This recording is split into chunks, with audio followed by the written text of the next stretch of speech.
কথায় আছে যার শেষ ভালো তার সব ভালো। আমি এই জন্য বললাম যে মামুন অনেক নাটক করছে বন্ধুরা।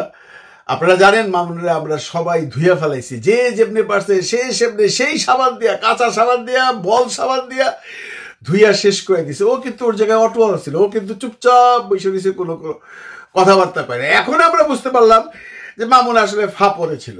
কিন্তু বাবা রে, তুই ফা পড়েছিল বলতে কোনো দোষ ছিল? তুমি তো বললেই পারতা যে আমি কিছু ঝামেলায় আছি, আমি 3-4 দিন বা 5 দিনের আগে বা এত তারিখের আগে আমি দিতে পারবো না, যদি আগে দিতে পারি আপনাদের জানাবো। সেটা না করে তুমি কি করলা? মামুন মিয়া গালাগালি শোনার লেগা, পাবলিকের খেপারির লেগা এগুলো উল্টাপাল্টা কথা বললা, গালাগালি শুনলা।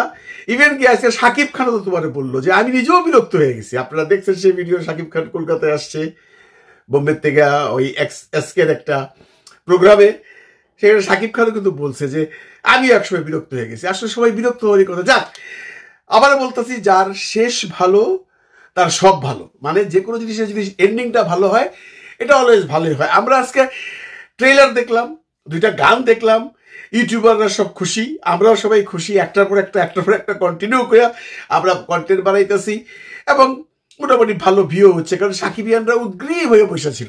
আমি এখন ট্রেলার সম্পর্কে একটু কথা বলবো। টিজারের পরে যে ট্রেলারটা আজকে আসছে সেইটা কেমন হয়েছে এটা নিয়ে আপনারা এতক্ষণে সবাই জায়গা ফেলাইছেন, সবাই দেখে ফেলাইছেন, সবার সমালোচনাও শুনে ফেলাইছেন। সমালোচনা তো ঠিক না, মানে আলোচনা শুনে ফেলাইছেন। আমি কিছু মজার আলোচনা শুনছি বিভিন্ন কন্টেন্ট ক্রিয়েটরের কাছ থেকে, সেগুলো আমি একটু অ্যানালাইসিস করবো। ট্রেলার সম্পর্কে আমার মতবাদ যদি ধরেন, এক কথায় ভালো হয়েছে। আমরা যখন সিনেমা বানাইতাম তখন সিনেমার শুধু একটা ট্রেলারই হতো, এরকম টিজারের সিস্টেম ছিল না বা টিজের সিস্টেম ছিল না। এখন যুগ পাল্টাইছে, প্রথমে একটা টিজ দেয়, তারপরে একটা টিজ দেয়, তারপরে একটা ট্রেলার দেয়। আমাদের সময় যেমন ছিল একটাই ট্রেলার রিলিজের আগে 7 দিন আগে সিনেমা হলে চলতো, তখন তো এই সমস্ত মিডিয়াও ছিল না। যেহেতু মিডিয়া বাড়ছে, মানুষের ডিমান্ড বাড়ছে, মানুষের আকাঙ্ক্ষা বেড়ে গেছে, এর জন্য পরিচালকরাও পরে ভীষণ ফাঁপরে একটা সিনেমার থেকে আপনি জিস্ট জিনিসটাই তো ট্রেলার বা টিজারে দিবেন। তো মামুন তো মনে করেন জিস্ট দিয়ে দিছে, যে টিজটা দেখছে তারপরে সবাই খুশি ছিলাম আমরা, কারণ টিজটা বেসিক্যালি ভালো হয়েছিল। তাহলে কি ট্রেলার খারাপ হয়েছে? না, ট্রেলারও ভালো হয়েছে। মামুন 2-1টা শট রাখছে বাধ্য হইয়া, কারণ কিছু কিছু শট থাকে একটা সিনেমার যেটা অ্যাকচুয়ালি খুব ইম্প্যাক্ট করে সিনেমাকে, সেগুলো রিপিট হয়ে যায়। আমরা যদিও যা দেখছি অনেকগুলো রিপিটেড শট পাইছি, কিন্তু সেগুলো চোখে লাগে নাই। কারণ কি জানেন? কারণ হইলো শটগুলো এত সুন্দর বা এত ভালো যেগুলো বারবার দেখলেও মন ভরে না। সেই হিসাবে ট্রেইলার অসাধারণ। কারণ কি, এই যে 2টা টিজের পরে আরো নতুন নতুন জিনিস আইনা একটা ট্রেইলার বানানো 2 মিনিট 24 সেকেন্ডের কঠিন রে ভাই, যারা বানায় তারা বুঝে। তারপরে মামুন সাকসেস। এখন এই ট্রেলার নিয়ে আমি না হলো 50টা রিভিউ দেখছি ভাই, বাংলাদেশ, পাকিস্তান, ইন্ডিয়া সব মিলাইয়া এক একজন এক এক ধরনের কথা বলতেছেন। গল্পটাকে যে যার মনের মাধুরী দিয়া মিশাইতেছেন। আমি পাকিস্তানের এক ভাই দেখলাম, উনি বলতেছেন যে ট্রেলার দেখে আমি কনফার্ম হয়ে গেছি যে এই ট্রেলারে একটা জিনিস কনফার্ম হয়ে গেছে, শাকিব খান ডাবল রোল। এটা ওনার ধারণা। ওনার ধারণা কেন? ওনার পাশের লোকটি বলছেন যে যদি ডাবল রোলই না হয় তাহলে শাকিব খান তার বউকে লাড্ডু খাওয়াবে কেন? কথাটা এরকম করে বলছিল ওই পাকিস্তানি ভদ্রলোক, যে ও উনকো বিবি কো কিউ লাড্ডু খিলাতা হয়। এই জন্য সে বলছে না না না না না না, এটা এই শাকিব খান না, এটা সরফরাজ নামে যে লোকটার কথা বারে বারে বলা হচ্ছে, যে সরফরাজ হলো আসল খুনি। শাকিব খানের ডাবল রোল, শাকিব খান সরফরাজ ইয়া খুন করে আর দুলুমিয়া হিসাবে সংসার করে, এটা তার ধারণা বলতেছেন উনি।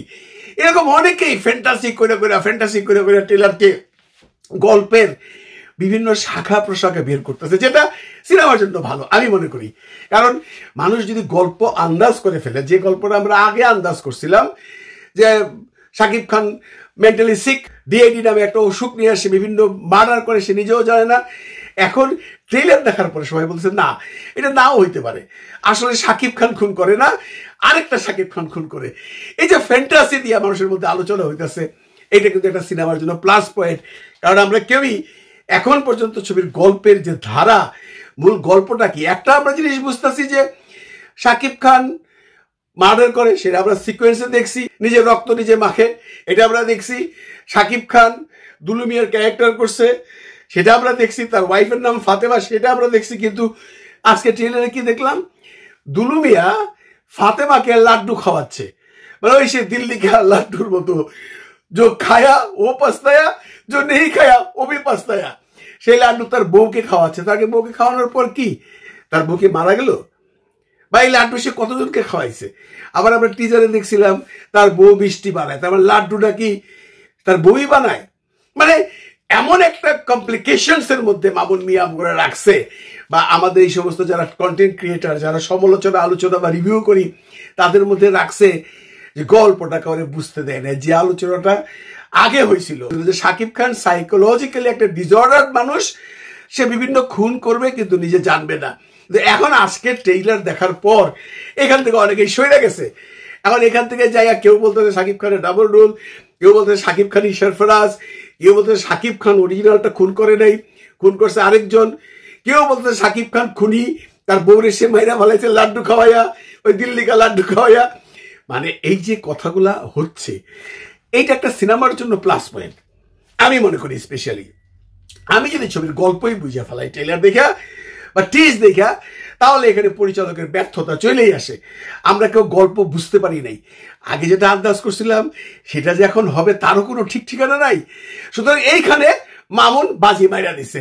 এই জন্য আমি প্রথমেই বলছি, যার শেষ ভালো তার সব ভালো।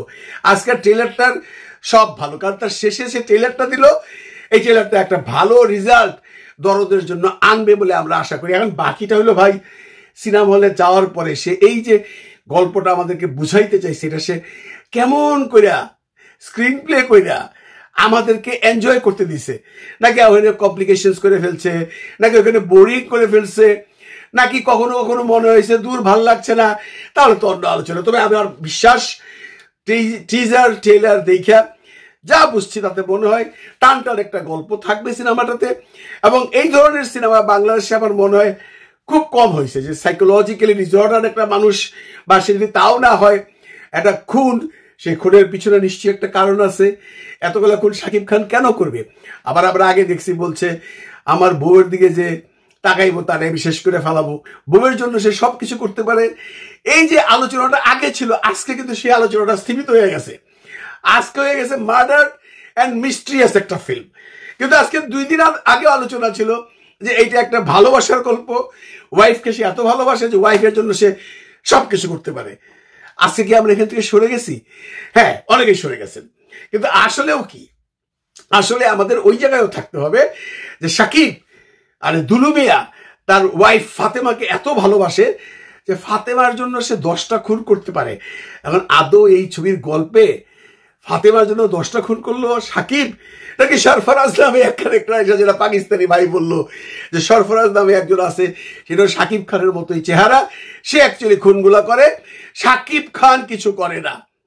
না ওইটা, এরকম অনেক ডালপালা এখন ঘুরছে মানুষের মনে মনে।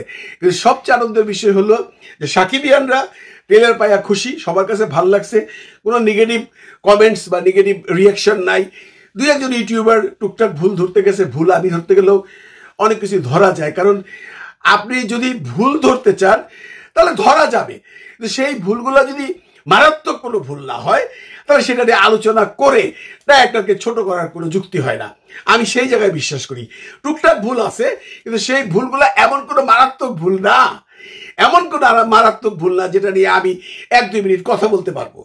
এইখানে মামুন সাকসেস। এখন শুধু আমরা বসে আছি, ছবিটা রিলিজ হবে 2 দিন পর, সিনেমা হলে যাবে, মানুষ দেখবে, তারপর ডিসিশন দিবে কার কাছে কেমন লাগলো। আমি প্ল্যান করছিলাম ইন্ডিয়া যাব ছবি দেখার জন্য, ইন্ডিয়া যাওয়া হলো না। এখন আমি আমেরিকায় যে সিনেমাটা দেখবো নিউ ইয়র্কে আপনাদের সাথে, তখন দেখা হবে আবার। ভালো থাকবেন সবাই, ভালো রাখবেন সবাইকে। খুদা হাফেজ।